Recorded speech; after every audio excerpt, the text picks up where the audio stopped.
my PowerPoints. Okay. Okay, So I'll thank. I'll I will make just 1 minute presentation of you, Eric, of course. Hello, all people or interested people by researchers by this seminar. This seminar is developed in how we can say in parallel with the journal Al Mukhatabet. So we call this seminar Les Rencontres d'Al Mukhatabet in the parallel with the publication of the journal of Al Mukhatabet. We organize here, above all, conferences and dialogues. We try to be in dialogue with researchers in different topics. And I'm really honored this evening today to have with us Professor Henrik Lagerlund. He's a professor at Stockholm University in history of philosophy, and he's among, I can say, the international and mondial experts of Arabic logic and medieval sciences and philosophy or thought in general. And what is, I think, remarkable with Lagerlund's project, it's, I think, his valuation of the Middle Ages or the thinking or in the context of Middle Age or in the middle period. And of course, the positive point, I think, from my point of view of his project is that he's thinking always in terms of continuity in human thinking through the history. So I'm too honored this evening to have with us Henrik, and he will talk today about Arabic logic in the Middle Latin ages. So we will give about 1 hour or 45 minutes to Henrik to give his talk, and then we will have the opportunity to ask him some points, some questions, of course, related to his conference and to his maybe people they much interested or much they know better his project about maybe points related to his general project in history of medieval sciences and philosophy, even about the question of skepticism, which is, I think, is centered in his work. So thank you, and okay, it's up to you, Henrik. Thank you. Thank you very much. And it's a great pleasure to giving the opportunity to speak to you.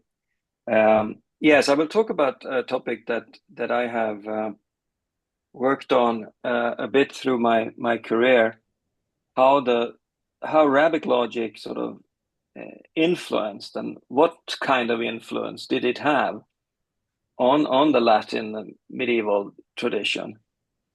We know, of course, to some extent, what influence Arabic logic had on the continued sort of Arabic tradition, particularly Avicenna's enormous influence. But what kind of influence did it have in the West, in the Latin speaking sort of philosophical tradition? And in his old logic, Karl Prantl argued in the mid 19th century that the part of Western logic that nowadays is called the logica modernorum. This is sort of the theory of the properties of terms, and which is considered to be sort of something really new in the history of logic when it came in the 12th century in particular. Prantl argued in his famous logic work, History of Logic, that this theory came from the Arabic tradition, from Arabic logic. Now, in the 1960s, the well-known scholar Emil de Reyck, Dutch scholar, he showed that this is not right. He argued convincingly that this part of medieval logic was partly due to the medieval logicians' reading and interpretation of Aristotle's Sophisticae Elenchi. But it was foremost due to sort of to the 12th century logicians themselves.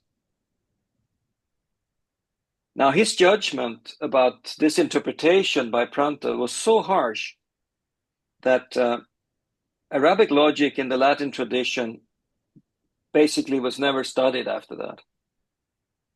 And most scholars came with the opinion that Arabic logic had very little, if any, influence on Western logic. But although it's you can't claim that Arabic logic revolutionized Western logic, as Prantl thought. It certainly became part of the Western tradition, and had a non-insignificant influence, I will argue. Not the kind of influence, though, that Prantl thought. So here are some of the important works that were translated to Latin. So we know that large chunks of Avicenna's Shifa, or healing, as it's sometimes translated, the Book of Healing, as it's sometimes translated into English. We know that large chunks of it was translated into Latin in the 11th century and 12th century. But the part on logic in the beginning was not translated fully. The section on isagoge, on the Porphyry's isagoge, was translated, and a part of the bit dealing with the things that Aristotle talked about in the posterior analytics was translated. Then, of course, another very important source that was translated around the same time, which I will talk to you a little more about here, is Al-Ghazali's the Maqasid, in meaning, or the intention of the philosophers. So I will get back to that, so I won't say more about that here now. But another thing that was translated was Al-Farabi's treatment of the division of the sciences. And that had influence. I will not talk about it here, though, but it had some influence, particularly around the time it was translated, and by Gundusalinus, who himself wrote a division of the sciences, which was the Latin translator. And of course, not to be forgotten is Averroes' commentaries on Aristotle's logic, that was translated in the beginning of the 13th century. So I think these are the bits that were available to Latin logicians.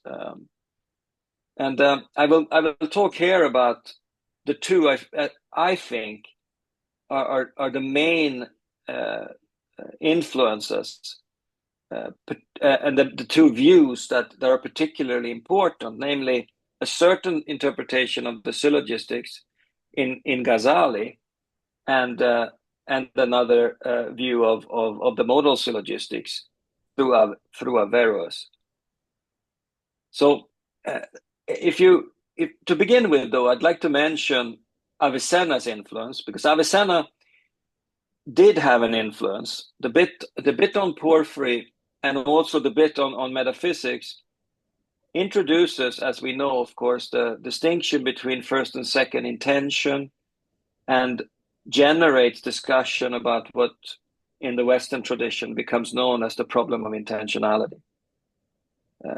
That certainly comes from Avicenna, from Avicenna's logic.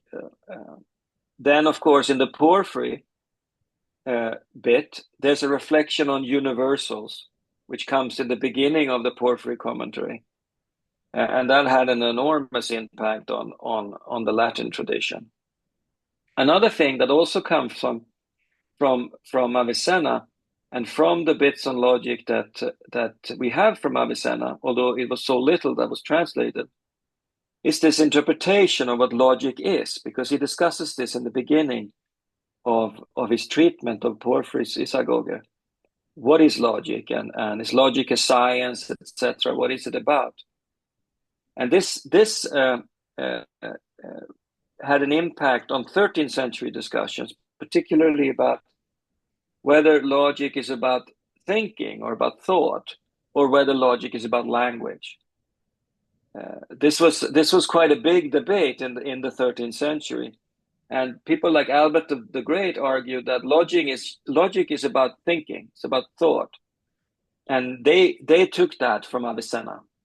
So that's another aspect of that Avicenna was influential. But what I will talk to you about here more is these two aspects. It's Ghazali's view on the matter of syllogisms, and then the division of logic that comes out of that discussion. And then I will talk about Averroes' interpretations of the modal syllogistics, because I think Averroes is actually much more influential on how they understood logic in the 13th century than previously thought. There's a tendency in 13th century logic to give logic a very heavy metaphysical sort of interpretation. And I think that heavy metaphysical interpretation of logic comes out of Averroes. So I'll say something more about that. Well, let me first start with Ghazali and this Maqasid, the Maqasid al-Falasifa. So the intention or the meaning of the philosophers. So this was for Ghazali meant to be sort of a preparatory work to his sort of more famous work, the Tahafut, or the incoherence of the philosophers. He writes in the prologue of the Maqasid that it is absurd to consider the falsity of propositions before understanding their sources.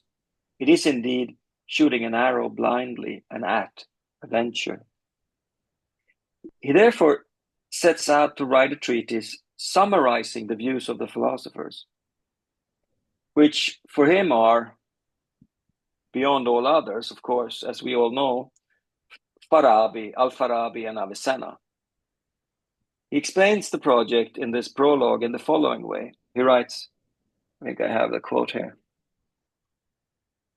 Let us then understand that what we are now starting is by way of reproduction, unconsidered, unrestricted, without investigation as to the sound or the corrupt. When we have finished with what we will begin again seriously and with purpose in a separate book, which we shall call, if it be the will of Allah, the Tahafut al-Falasifa. So here he sort of, without trying to be critical, he's just trying to give a presentation of what he considers to be the important views of the philosophers, primarily Avicenna. Now, the whole of the Maqasid contains a presentation of logic, physics, metaphysics, and theology, and it has been claimed to be sort of an intelligent reworking of Avicenna's Danashname, so the Book of Science by Avicenna, which is a kind of compendium on the view on his own views, which he wrote in Persian. Now, the whole of Ghazali's book was translated into Latin early in the second half of the 12th century. That is to say, really not more than 50 or 75 years after it was written. In one of the manuscripts, in the title in Latin is Liber al Ghazalis de Summa Theoretische Philosophiae. But it was also printed in Venice in 1506 under the title Logica et Philosophia al Ghazalis Arabis. The 12th century translation is by Dominicus Gundusalinus and was commissioned by Archbishop of Toledo, by John, the Archbishop of Toledo. Gundusalinus did not himself know Arabic, and he therefore worked together with someone referred to as Johannes Magister, who translated the Arabic into sort of Catalan vernacular, which Gundusalinus then translated into Latin. The same method was used into translating Avicenna into Latin. Now, the prologue from which I was just quoting seems, however, not to have been translated. Or if it was translated, it was sort of later left out of the manuscript. So most of the copies of it that circulated in medieval Europe did not contain the preface or the introduction. And as a consequence, people didn't really know who wrote it in the Latin tradition. So they didn't know who that Ghazali was the writer of this. They thought whoever wrote this is a follower of Avicenna. So they in Latin he was a sequax Avicennae was the Latin, a follower of Avicenna. It was not until much later when the Tahafut was translated in 1323 or something like that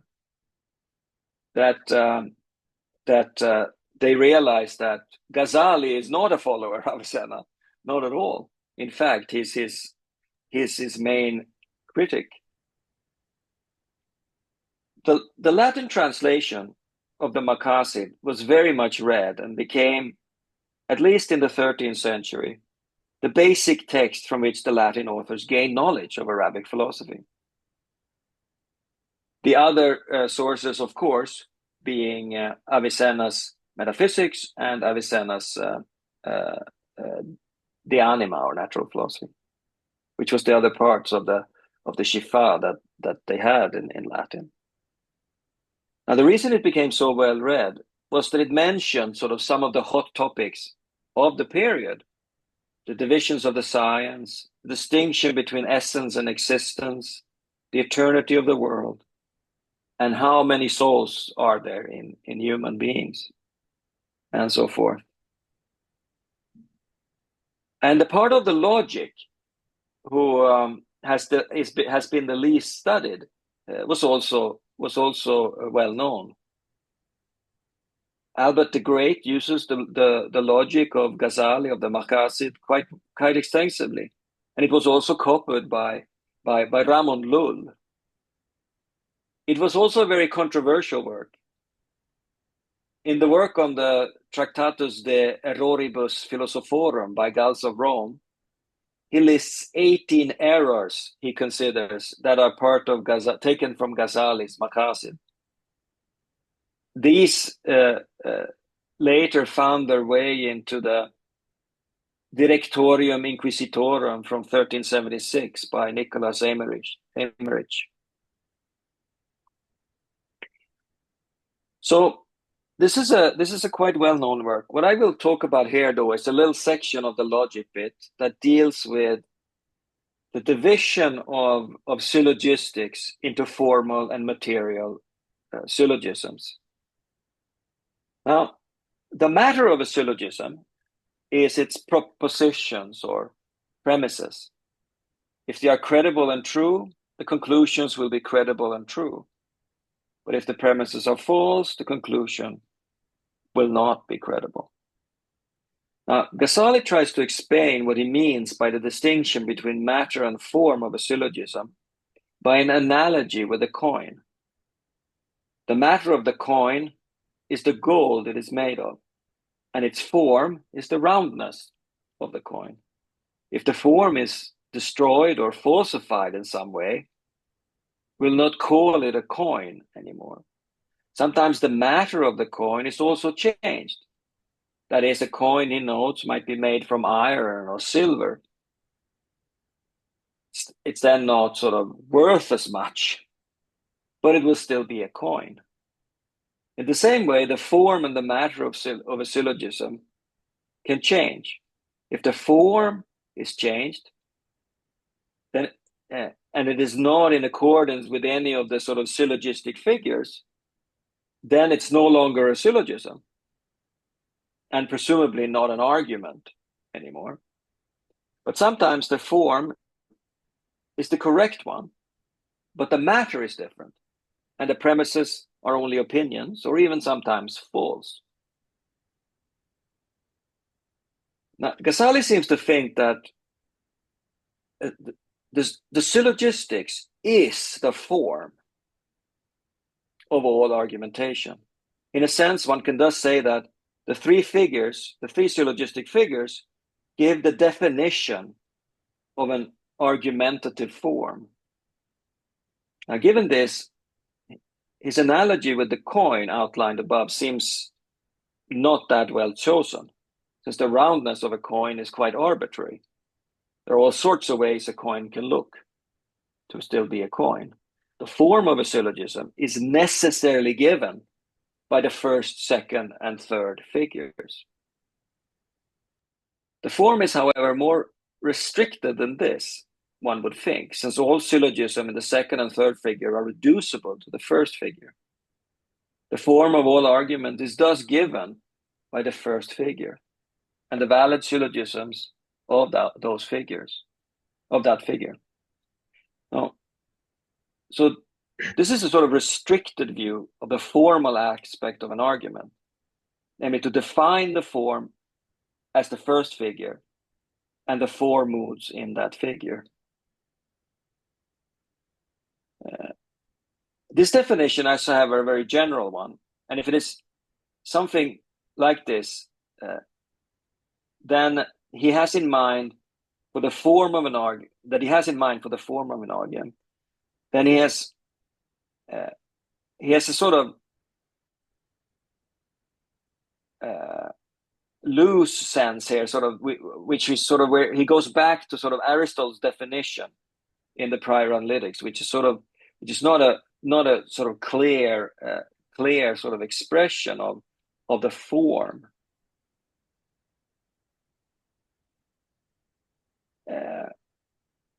So a stricter definition includes for Ghazali some basic valid sort of hypothetical syllogisms, which also includes forms like modus ponens and modus tollens.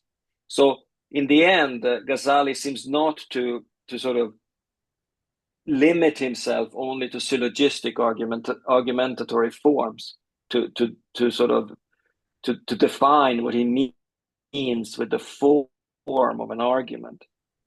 He has a little bit sort of wider idea based on an attempt to make Aristotle's sort of definition of the syllogisms in the prior analytics more strict.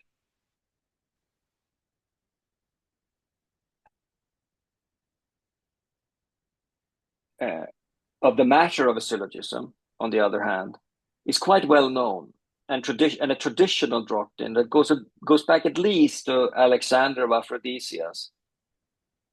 Alexander expresses almost exactly the same doctrine as Ghazali. In his commentary on the topics, Alexander writes explicitly that premises are the parts and the matter of syllogism.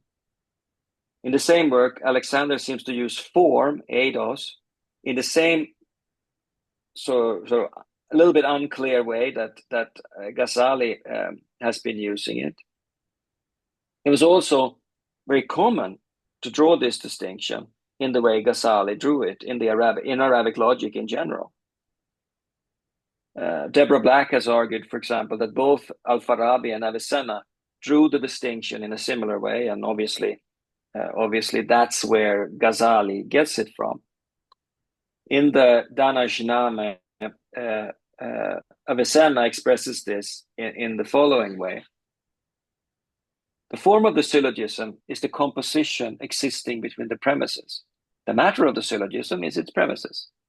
The more certain the premises are, the more certain the syllogisms. There's one form for all syllogisms, but there are many different kinds of premises.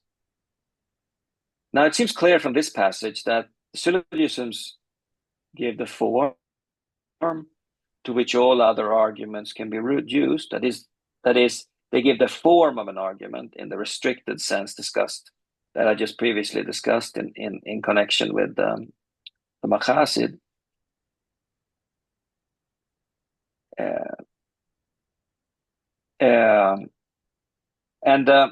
This is sort of opposed to how Deborah Black has argued that Avicenna has a sort of looser definition in mind.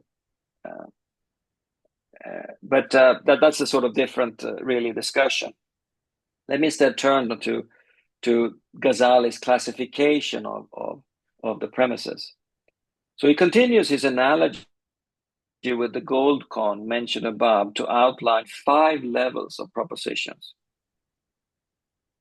He says that in the same sense as there are 5 kinds of purity of gold, there are 5 levels of propositions. These levels are distinguished by the truth or certainty of the kinds of propositions in them. These are the ones that he outlines.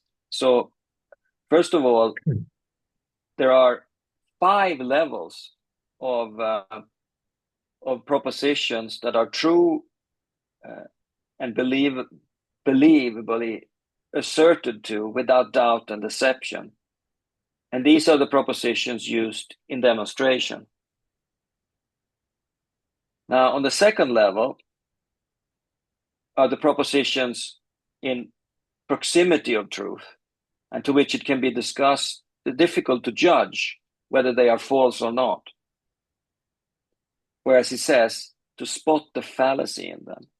But if scrutinized, they might turn out to be false and fallacious. These are the propositions used in dialectics, he says. These are, number 2, the topical propositions. On the third level, we find propositions that can be labeled opinions, but which are nevertheless convincing. It is easy to see their possible fallacies, though, he says. These are the propositions used in rhetorics or in law. And on the fourth level, the propositions are such that they look as if they are true. That is, they imitate truth by being similar to true propositions. But they are really further from the truth than any of the propositions on the levels above.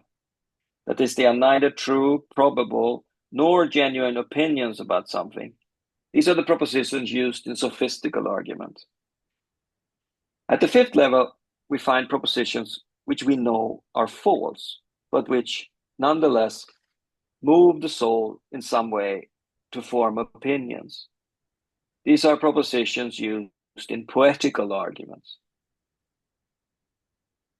Now, there are 5 demonstrative, 2 kinds of topical, 3 kinds of rhetorical, 2 kinds of sophistical proposition, and 1 kind of poetical. So all in all, he gives us 13 divisions of different kinds of propositions. And the 13th kind, he says, doesn't really fit into the classification. He says, but they are nonetheless outlined. He calls them estimative. He explains that these are false propositions which somehow have been fixed in our souls and which we cannot doubt. Some of the examples he gives are that which has no part cannot be anything. Nothing is that which is not in the world and outside of it. The totality of the world terminates in a void or in a plenary. The first 5 of the demonstrative propositions are all true propositions, and as such, they're all the subject of demonstrative syllogisms or demonstrative science. The first kind are per se propositions and naturally believed by the intellect. The example he gives is 2 are more than 1. These are truths of reason, that is, truths the intellect realizes without any training or education, he says. The second kinds are simple truths based on perceptions, propositions about sense perception, he says. Propositions like the sun is shining. Next are what he calls experimental propositions. While the first was purely based on the intellect and the second only on the senses, these propositions are based on both. An example would be fire ignites. Reputable propositions, which are the fourth, are such propositions which nobody doubts, but where the foundation for their truth is not known. His example is Egypt exists, although no one has actually been there to look, he says, by hypothesis, I suppose. The last kind of propositions, usable in demonstrations, according to this classification at least, are what I call intuitive propositions. Ghazali calls them propositions that include their own proof. The arguments in them need to be brought out by finding the middle term. He gives an example. 2 is the middle of 4. The arguments for which these can be drawn out of the proposition itself gets the following argument. He writes, a middle is part of a whole equal to the other part. So 2 is one of 2 equal parts of 4. Therefore, 2 is the middle of 4. The idea seems to be that given propositions like the one discussed here, one can just look at them to see that one can easily formulate an argument for them. One simply has to add the middle term. Interestingly, the argument he himself ends up giving is not syllogistic, but one could make a syllogistic argument with the conclusion 2 is the middle of 4. Now, I could go into further detail. He goes into excruciating details about all these, and then he goes on to develop a kind of demonstrative sort of how these figure in demonstrative conclusions or demonstrative arguments. Now, it's obvious from this, though, is that this 5-fold division of matter of the syllogism is also a division of 5 kinds of logical arts. In this respect, there's a demonstrative logic, a topical logic or dialectical logic, a rhetorical logic, a sophistical logic, and a poetical logic. These kinds of division into different kinds of logic, which are formally identical but distinguished by their material diversity, was a characteristic of the Arabic logical tradition, and particularly of Avicenna. Now, early in the parts of the Shifa dealing with the logic, Avicenna writes that all of these logical arts are like participants, either actually or potentially in the structure of the form of the syllogism. And the majority of these differences are in their matter.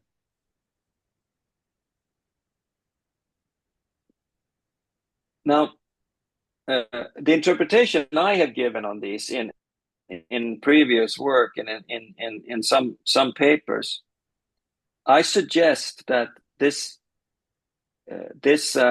distinction of the different kinds of matter reflects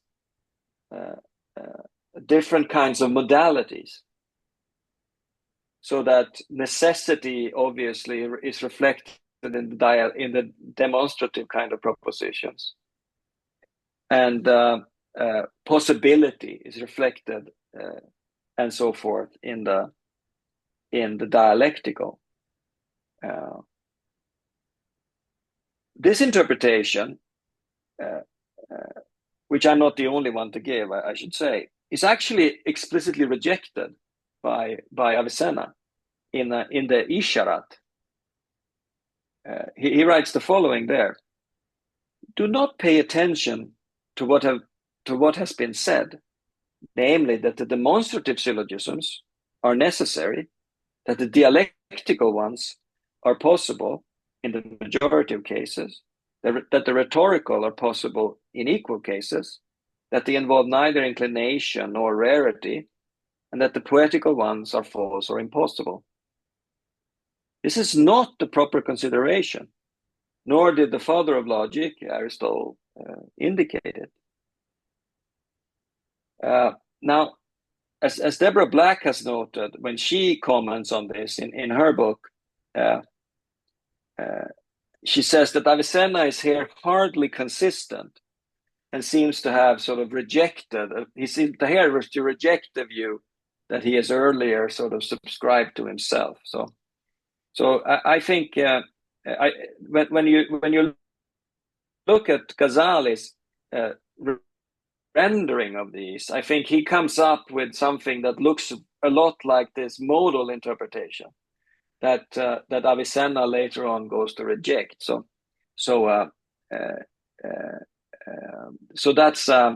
that's just a sort of side note, but it's not straightforward to interpret the Maqasid the way I've done here.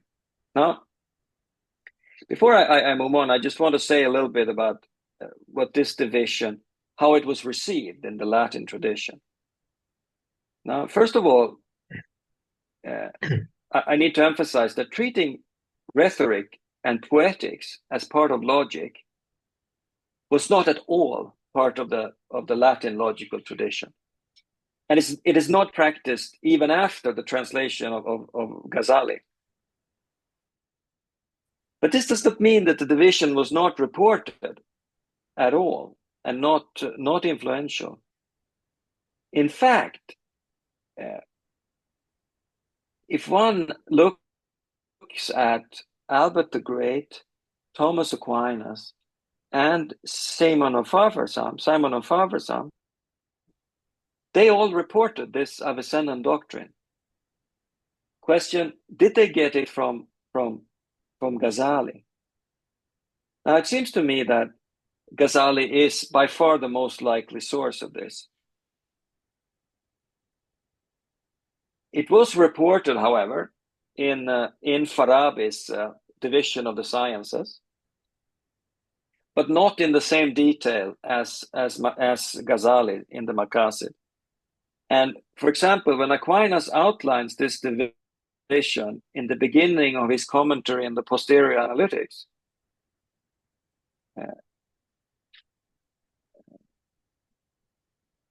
he seems to have this sort of more detailed account in mind. In the same way as Ghazali distinguished between different parts of logic on the basis of the kinds of propositions involved in the argument, Aquinas distinguishes between different parts of logic on the basis of the certitude of the judgments involved. He starts by drawing the distinction between syllogistic form and matter, claiming that the form of a syllogism is what is set out in the prior analytics. He then goes on to state that the demonstrative syllogisms have premises that are per se and are necessary, which of course is what he deals with in the commentary he's writing, namely the posterior analytics. But he continues to set out other parts of logic. Syllogisms with what he calls ut in pluribus premises are dialectical syllogisms, That is, they're true for the most part.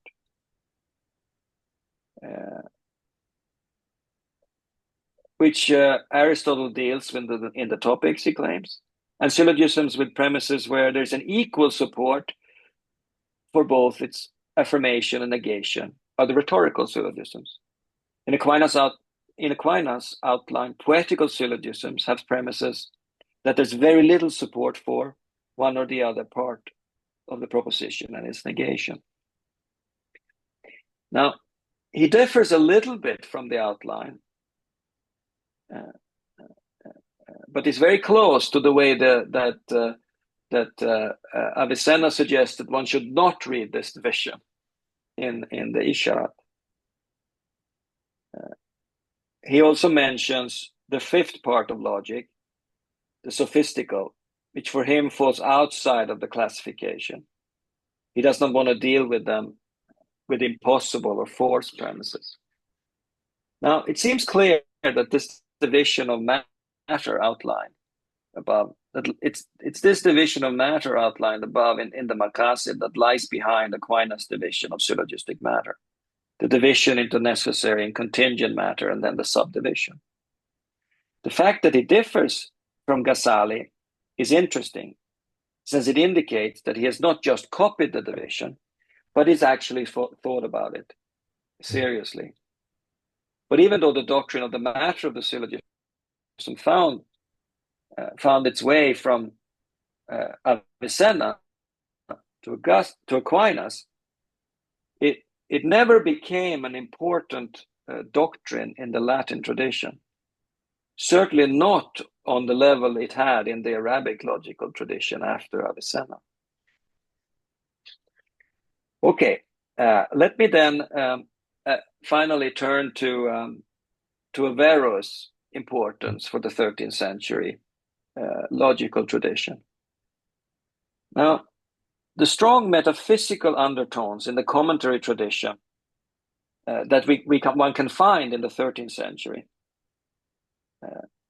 is arguably, I think, due to the influence of influence of Averroes on 13th century logic.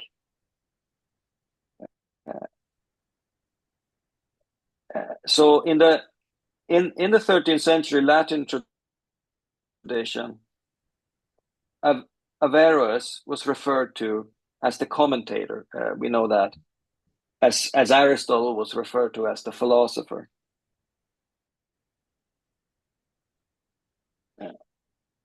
While tremendously influential on the Latin tradition, especially through his commentary on Averroes, we know that he was little influenced. He had little influence on the development of Arabic logic. Avicenna, continue to say Avicenna, but I mean Averroes, of course. Averroes wrote three kinds of commentaries. We have to choose between them. I know, there's too many philosophers starting with an A. I should say Ibn Rushd maybe instead of just to make it clear that that's what I'm talking about. Yeah. He wrote three kinds of commentaries, minor, middle, and major commentaries. In the 1220s and 1230s, William of Luna translates Averroes' middle commentary on Porphyry's Isagoge and the middle commentaries on Aristotle's Categories, on the Interpretazione, and on Prior Analytics. In addition to this, a major commentary on the Posterior Analytics was also available in Latin. Now, in the middle commentaries, Averroes does not go much beyond Aristotle's text, adhering closely to the original text and deviating only on occasion. When he does deviate, however, it is in order to provide further explanation, to rule out misunderstandings, or to say that some argument or view is wrong. However, he often does not explain why an argument is wrong or give a counter-argument. So the middle commentary is kind of more expository in style than the long commentary, who is often very detailed and very argumentative. Now, someone then that interprets Averroes must therefore sort of tease his view out from the text, since the text itself is not that explicit on which view that he supports. If the commentaries are read carefully, however, I think an interpretation can be obtained, though the extent of Averroes' influence on the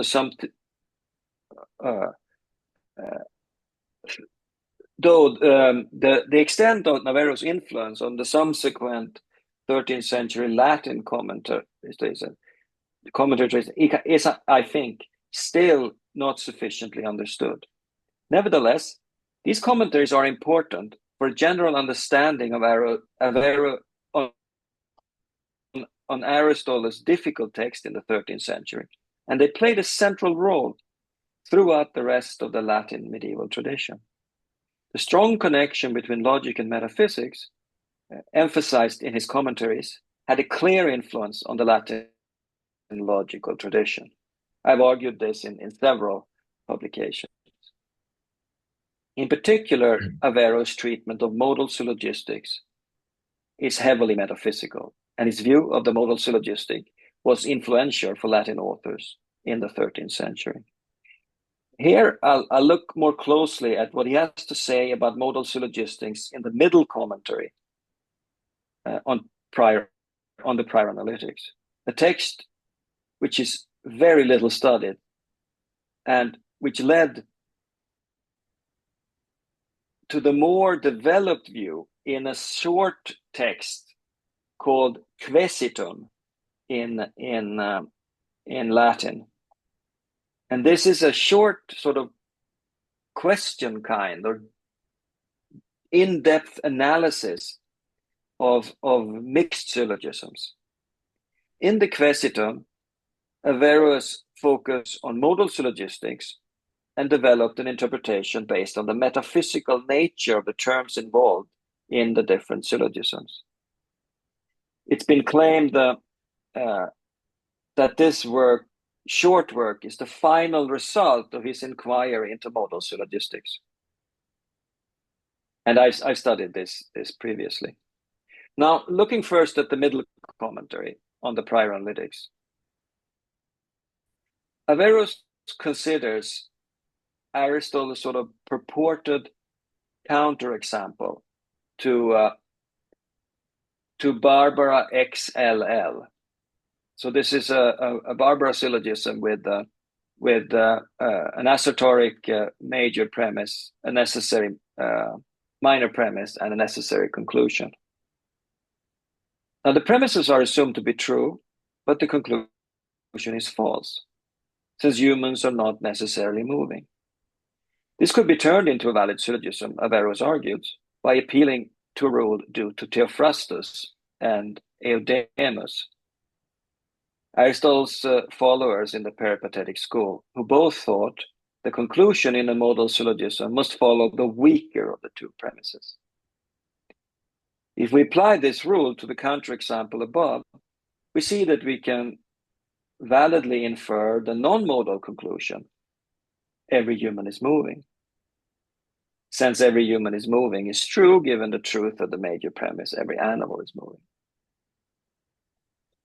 Now, Averroes rejects Theophrastus and Eudemus' suggestion, and his own account seeks to preserve Aristotle's original idea. He introduces a distinction between the whole and the part of a syllogism. The terms and the premises, for example, make up the parts, but beyond them, there's also the whole of the syllogism, which binds the parts together. Averroes seems to think that the major premise determines the outcome in some way, such that the whole syllogism is contained in it, and hence the conclusion follows from it. If the major premise is necessary, the conclusion will be as well. And similarly, if the major premise is assertory, then so will the conclusion. This is why LXL Barbara is valid, but not XLL Barbara. Similar ideas can be found in the Latin 13th century commentary tradition on prior analytics, as I've showed in previous works. Now, Averroes does not elaborate the distinction between parts and whole at all, though it seems similar to the distinction in his metaphysics between the form of the whole and the form of the part. But there is no reference to the metaphysics in his prior analytics commentary. However, to his counterexample, he has now shown that in the combination of a mixed necessary and assertoric syllogism, the necessity premise cannot be the major premise, but has to be the major if the conclusion is to be necessary. To further stress this, he considers the following example. Every walking thing is necessarily moving, every human is walking, every human is necessarily moving. He then notes cryptically in one place that, quote, all the problems with this, and the problems with this is that the walking thing is not moving by necessity, by the part that is human, but by the part that is walking. He's trying to explain why the necessity does not translate to the conclusion. Such an account focuses on the terms involved in the syllogism and suggests an explanation why the seemingly valid syllogism mentioned above is not really a counterexample. It is simply not enough to say that the conclusion follows the major premise. Something has to be added about the kinds of terms involved in a modal syllogism for it to conform to Aristotle's original idea. Did I put that in? No, I didn't put that in. But I consider again this example. Yeah, consider again this one. Now, moving, unqualified, is simply not the right term for a syllogism of this kind. We have to add something to it, or we have to say that in mixed syllogisms of this kind, such a term cannot be used. We have to restrict it to substance terms or something similar. This is what Averroes does in the quesitum, in this short quesitum, the short question on. And it's also what, for example, the Latin 13th century logician Robert Kilbarby does, who follows Averroes here. Now, an alternative to this approach is advanced by Avicenna and mentioned by Averroes, who says that moving needs to be modified by adding by adding while moving, expressing a type of per se necessity. We then get the following syllogism, for example: every animal is moving while moving, every human is necessarily an animal, every human is necessarily moving while moving. Now, this is now a valid syllogism. So this is what have been studied so carefully, I think, in the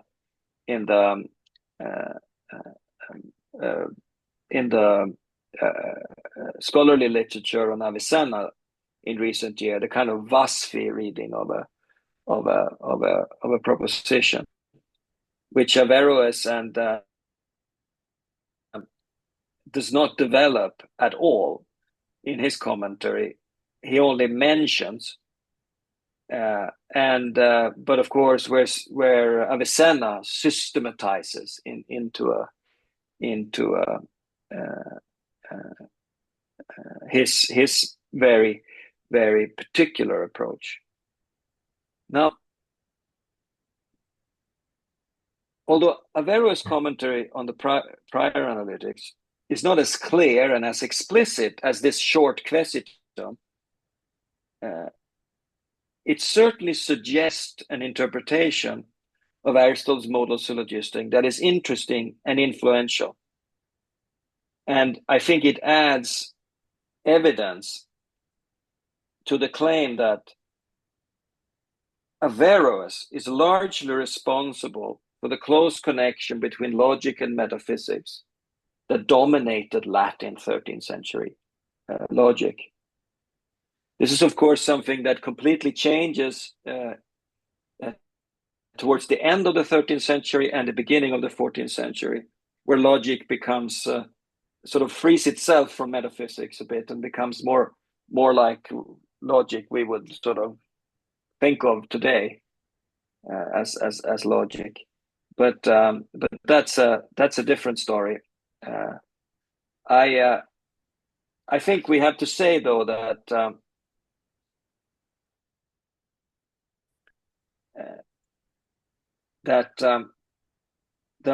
it is clear, I think, that although the Arabic logic was not as influential as Prantl first thought in the 19th century, it certainly exerted an influence on the Latin tradition, which is not to be neglected at all.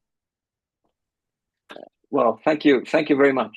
Oh, okay, thank you very much, Henrik, for this very, very interesting and profound conference. I think I will see if among people they present with us, if they have some questions about the content of this conference.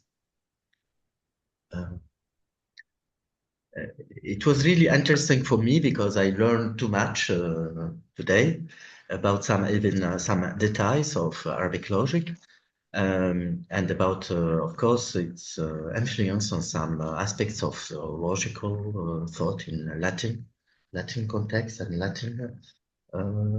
I think it's. I think you have a question there. Someone's raising their hand. Yes.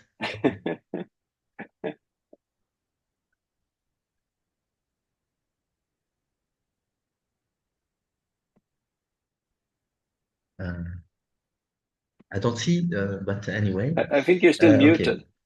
Yeah, okay. Can you hear me now? Yes. Okay. Yes. Thank you. Thank Hassan. you, Prof. Okay. Lagerlund. Hello, Hassan. Hassan, hello. Yeah. Thank you for this lecture, for this conference. There is many issues that I would like to discuss with you, but unfortunately, I think that we don't have enough time to discuss all the issues. Yeah, as you have mentioned in your introduction, you give us an example of the Arabic logic, what is called Arabic logic. Is that discussed only? Is its discussion is distorted by what is called the periodization of science and philosophy? Yeah. This question, you have raised it in your other book. It is called Encyclopedia of Medieval Philosophy. You have raised the question of medieval philosophy, but you skipped discuss it, and you have avoided to discuss it. So perhaps we can back to it after if we have enough time. But for your topic that you have chosen to discuss, which is Arabic logic. So what you call Arabic logic, you have, it seems to me, you have focused only on syllogism and absolutely Aristotelian logic. Yeah. And that is, but there are kinds of works on topics that is discussed, which is not clear, which is its status. For example, you have mentioned reflection on universals. Mm.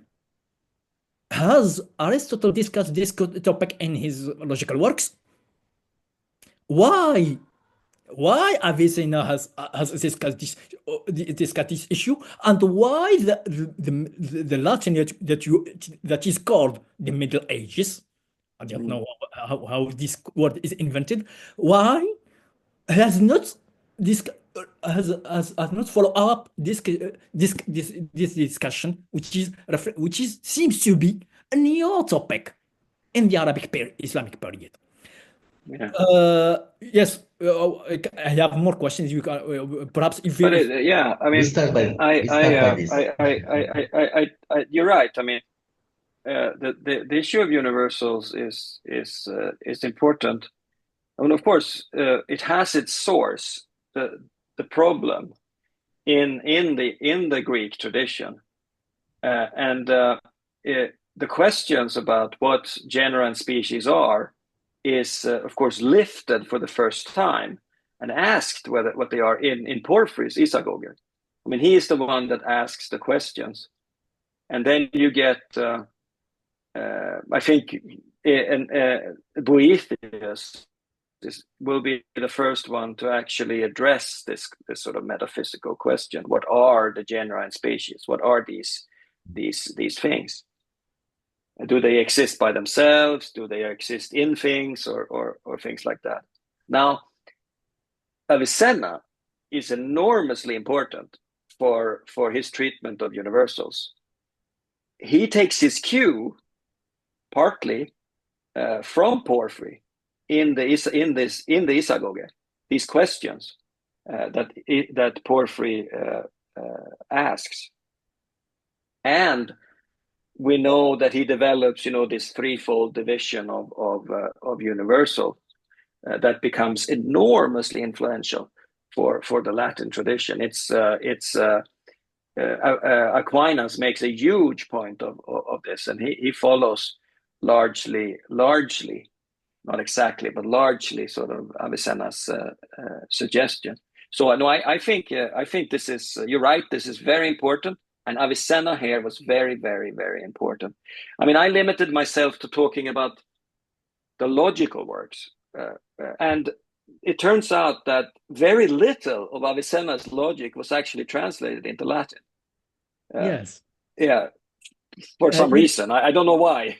yes, because they chose to focus on the metaphysics and the... Yes, there is an interesting remark is not all what is called the Middle Ages, the Latin Middle Ages, have discussed and translated, have it was actually what is produced by the authors of the Arabic Islamic period. For example, Yes. you left aside something which is not at that time perhaps is not viewed or considered as to be logic, which should be discussed by, for example, the Jadal works. Jadal, at the time of Al-Ghazali, he sees the importance of merging between Aristotelian logic and Al-Jadal work with Al-Munadarat. And it is interesting in his Al-Tahafut, he speaks of not of logic, of logics in plural terms. And he said clearly in that work that what we can discuss all these issues in which the philosophers have erred, not implicitly, not by means of Aristotle, but by Al-Jadal, by our logic, which is Al-Jadal. And so here also, it's interesting, Al-Ghazali says, that you put your technical word on some subject, you call it Jadal, but in fact, they have something, we have something similar, which is also Al-Jadal, but which is not known by this technical term. But what I mean by this is that at the time of Al-Ghazali, the concept of logic becomes to be broadened. not Yeah, only Aristotelian, which is assimilated, which has a great influence, but no, also there is some limitations. And it's also important. You have discussed. You don't have mentioned the work of Ibn Sina, which is called the logic of Orientals. Why he called it the logic of Orientals? And in his introduction, he mentions I that don't think that was translated into Latin. yes, but it is the problem. Yeah, Not all the No, works that have been written and discussed and put have been translated, which limited the influence. no, but for example, they never translated Ghazali's Tahafut. They translated Averroes' Yes, rejection of the Tahafut. yes. So, And when they did that, uh, they got a translation of the Tahafut as well, because as you know, with Averroes, he always quotes something first, and then he comments on it, yes, and then yes. he quotes a bit. So you get sort of both What I mean, works in the yes, one. what I mean, the influence of the Arabic on the Latin ages is misleading because it assumes that the Middle Ages knows all the works that have been written on that topic. Yes, Not that's true. right. But of course, it didn't. No. Of course. I mean, it's So only as I what is said, it's a very small part that yes, was actually yes. translated. And what is interesting, it's not the logic that plays until the Ghazali becomes logic interesting when it is merged with the Jadal. But before, Yeah. before, what is important, it's not much logic, but it is mathematics, which has a revolutionized all the world. Oh yes, The of logic course. of Orientals, if you read the introduction of Ibn Sina, what he wrote it, it is because logic and philosophy was in crisis. Yeah. Was in crisis because if you read a work which is translated by Jean Michaud, which there is a letter to Al-Wazir Ibn Sa'd. In this letter, he mentions his misunderstanding with the Aristotelians. What important who claim to be Aristotelian or followers of Aristotle, but he couldn't understand each other because why? Because importantly, because the Aristotelians interprets or understand Aristotle in different way than what Ibn Sina understand it. And here, this work shows to what extent logic has moved. It was not after a long period of stagnation from since Aristotle. It's become discussed, issues, novel topics. Al-Ghazali, you see the work of Al-Ghazali to merge the two.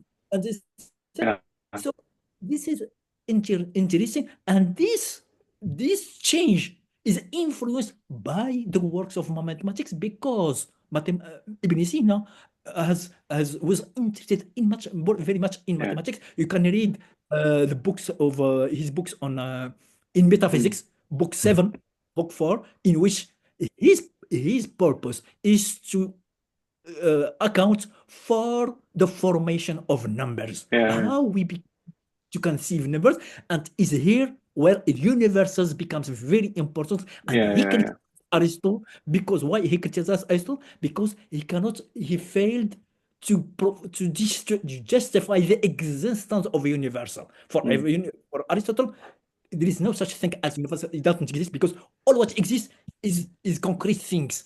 But universals, and here I mean, there are secondary substances, and here we have the idea of a mental they look like existence, universals, which is new, mental existence.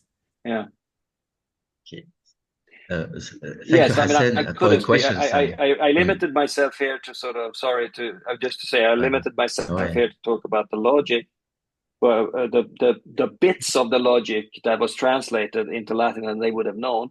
Of course, if I had extended it to mathematics, I could have brought in a lot more because there was a lot of that translated as well into Latin. Yes, but the problem is here is because to some point there is the distinction is blurred between logic and mathematics. But Hassan, we can't say that the model of rationality for Avicenna was mathematical. I think it was at first logical in the style of Aristotle's. It's difficult, I think, to see any, how to say, une relation étroite, intime, très forte, c'est-à-dire a strong relation between mathematics and logic in logical writings of Avicenna. This model, I think, maybe we can put it back to El-Kindi, to Ikhwan al-Safa, or No, but in Avicenna, I this think it's case, difficult to mix mathematics and logic because we are in the paradigm of rationality, which is closer to Aristotelian. And it's, you know, that Aristotle was separated those two disciplines, and it's absurd, I think, to mix them. In this case, in that what context, is the purpose and the project of what is his project for when he calls his logic the logic of Orientals and Oriental philosophy, which is famous for which provides a new kind. Yeah, but he didn't say that this new kind is mathematical or inspired from mathematics. He never said in منطق المشرقيين or the logic of Orientals. He never said that his model, the new model is mathematical. I think there's I mean, when Avicenna writes his Shifa, there's a, it's not just because it is the way you normally sort of organize the books of Aristotle that you start with the logic. I think he starts with the logic because that's sort of the basis for rationality for Avicenna. Well, yes, and it's interesting in Al-Farabi, in his enumeration of science, language is the first one. Exactly. Yeah. Why? So there is a debate. This follows a debate, a celebrated debate between a logician and a grammarian, the famous. Yes. And in which the grammarian said that Aristotle's logic is closely related to Arabic language. Yes, and the logician tries to argue, no, it's not related because it is a universal, and it is exactly, and it's more sort of grounded or defines what in the mind, so that it's sort of more that it's reasoning that yes, that they're and trying to get at. Has a huge impacts on so what I want to see to mean is that logic, it's not Aristotelian work is not translated and was followed as such, but it was discussed, a topic to be discussed. What is this work? What's for? What is about? And this is very important because this how we can move forward and consider other things. Yeah. It's not after a long period of stagnation. Yes. Concerning the history of Arabic logic, there are two visions: one of Risher and one of Al-Ruhayy, Khalid al-Ruhayy, which is the golden age of Arabic logic is starting precisely from 13th century. So I think, but in general, for European or in Latin Middle Ages, the Arabic logic maybe was from Al-Farabi, Avicenna, Averroes, and then after the death of Avicenna, like there is a stagnation of Arabic.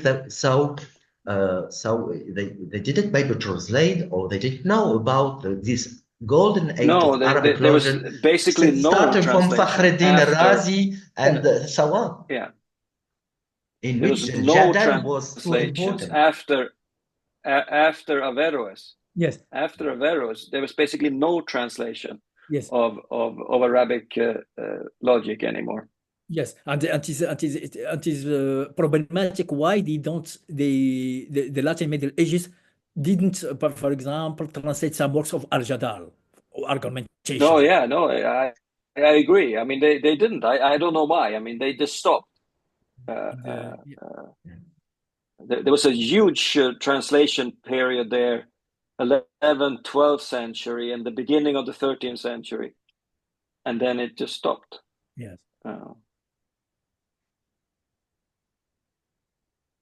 And what happened? I don't know. I mean, they I don't know. They were more involved in their own, I guess, discussions and stopped looking sort of Yes, looking because outside for perhaps influence. afterwards we become to see logic as well. Yes, but there is something in the Middle Ages that is perhaps similar, not equivalent or equivalent of we should say to Al-Jada, which is called the so the kind of discussion that is called the obligaciones, something like that. Yeah. They are exactly, and they start. They start in the 13th century. There starts to become some treaties on obligations. Walter Burley is a very, so I guess it's early 14th century. But not only the Middle Ages, but only what is called the modern period. The modern period, logic is not so much discussed, and there is not enough interest in logic and Kant has considered that logic is finished at all. It's closed science now because since Aristotle there is no such no improvement, no something as and in 18th century. Kant, in his introduction to his critical view of pure reason, said that's because there is no improvement, no other logic that has emerged, so it is closed. No, exactly. Yeah. It's yes. So You're right. until the 19th century, it is which in a relationship with the mathematics, that logic has moved on. If before with algebra, and after with the foundations of mathematics with Frege and so on. Yeah, with Frege, Sure. of course, yeah. That's when you get sort of kind of mathematical logic, sort of Yes, in Frege, and then in Russell, so sort you of have thinking. we have to say until the 19th century. Yeah. No, right. You're right. Oh, okay. Thank you very much, Hassan and Henrik. I think I learned from your conference, Henrik, today that Al-Ghazali is too important as in Arabic logic. Maybe it's more the surface he did I mean, than Averroes, because he wanted to be neutral, or he wanted to give a neutral vision of logic, and this is what is known about Al-Ghazali. Al-Ghazali is known as he is between those people they refuse the Greek logic and those they accepted philosophically or on the philosophical basis, because he was at the same time with logic against philosophy in the Arabic culture or in the Islamic culture, and we tried to show that Aristotelian logic, like it is, without any interpretation, like we can understand it, is an instrument, or it's our access to rationality, and this is our only action to the structure or rational structure of the Quran, or our references or Islamic references. So he's I think playing an important role to make the logic near the image we can have in modern terms, better than Averroes, of course, and better, of course, maybe than other philosophers they were using Aristotelian logic. But the question about the relation between logic and mathematics is not the same as the relation between philosophy and mathematics. We can say that with Al-Kendi, with les frères de la pureté, the brother, how we call them in English, brother, brethren of purity, like this, we can see they are more closer to this model.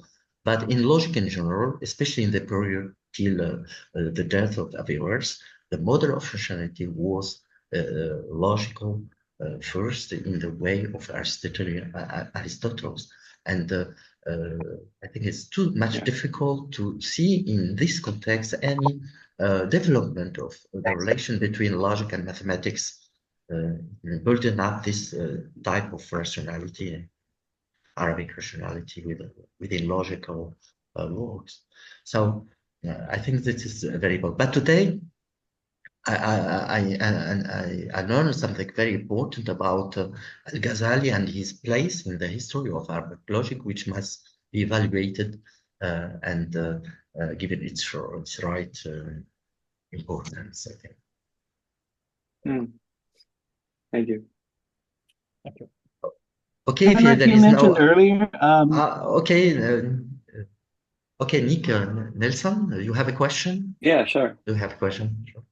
You mentioned Alexander of Aphrodisias earlier. Were Alexander's works translated into Arabic? Ooh, that's a good question. I think he was known. I mean, Avicenna refers to Alexander, so I would assume that he would have had some access to Alexander's text. Yeah, and if I'm not remembering wrongly, there might even be some works of Alexander that only exists in Arabic. So there might have been some. There was definitely some translation because Avicenna knows Alexander. Yeah, and I think this idea of the matter of the syllogism, the form and the matter of the syllogism, they got from Alexander.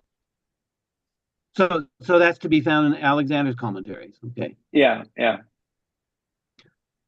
Do you know if Giles of Rome understood that his project was essentially parallel to that of Al-Ghazali insofar as both were criticizing philosophers in order to underline, the religious orthodoxy? I don't think so. I mean, he didn't have any knowledge of, as I said, they thought at that time, Ghazali was a follower of Avicenna. So they didn't know of Ghazali's critical sort of project. They only got to know about that in around 1323 or something like that, when Averroes' refutation of the refutation was translated. So then they realized that Ghazali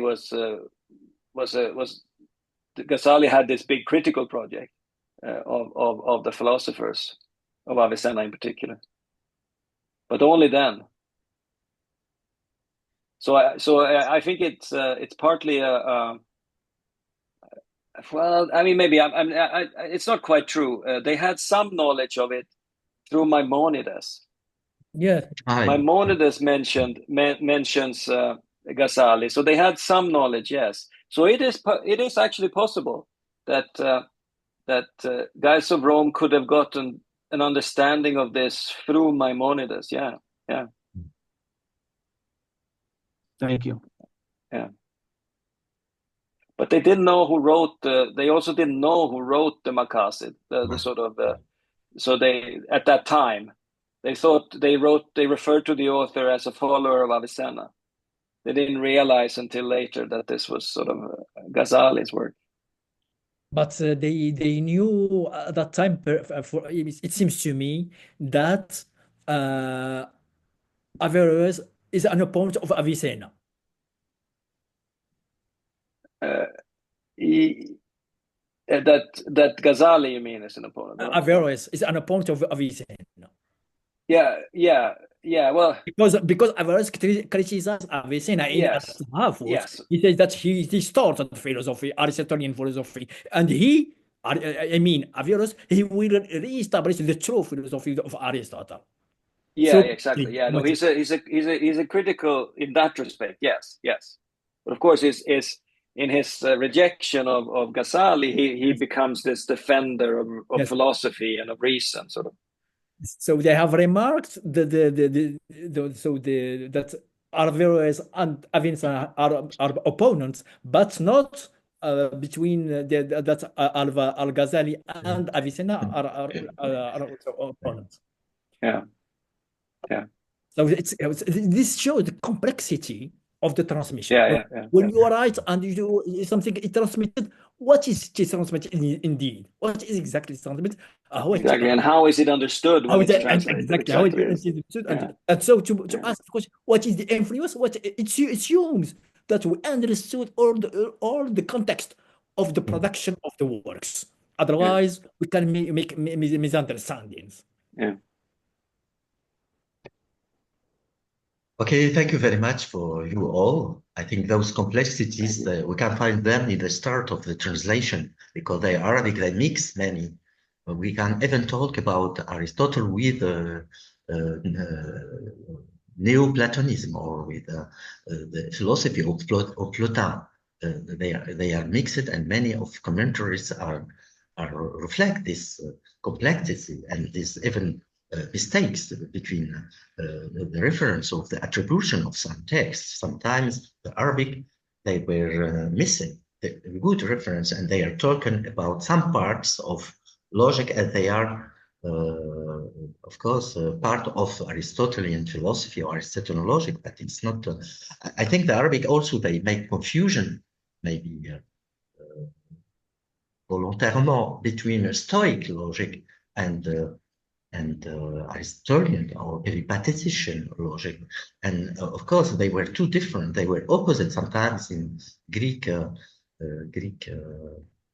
philosophy, but the Arabic they mix them, and they are of course because of this built up a new, or of course, system or systematization of logic. So these complexities, they are still, they were in the start of the translation and of the beginning of Arabic working on this.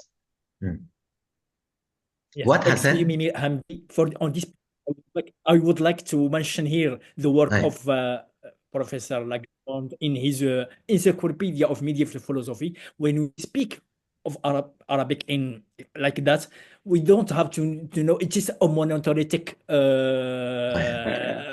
society. No, there is various traditions, and he there is Latin, the Arabic, there is Jewish, there is some kind who makes this confusion. So not all. So those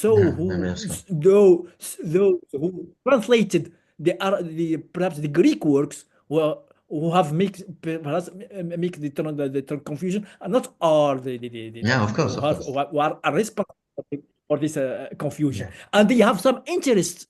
And they have some interest in attributing many works to Aristotle. Yes. Okay, thank you very much for all, and I hope to meet you again in another conference related to logic or to the history of medieval science and thought in general. I think this period, like Henrik, succeed too much to evaluate this. It's a great period, and we learn too much from the medieval period or Middle Age. And of course, I think many great philosophers, they agree about Peirce, for example, or many. We need some time to come back to this period to understand a lot of our history, of the constitution, of our philosophies, or our perspectives of thought and knowledge. Thank you, Henrik, once again.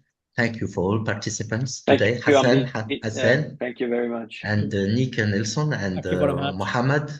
And see you soon, I hope. Okay. Thank you. Good evening to all. Thank you. you. Bye-bye. Bye.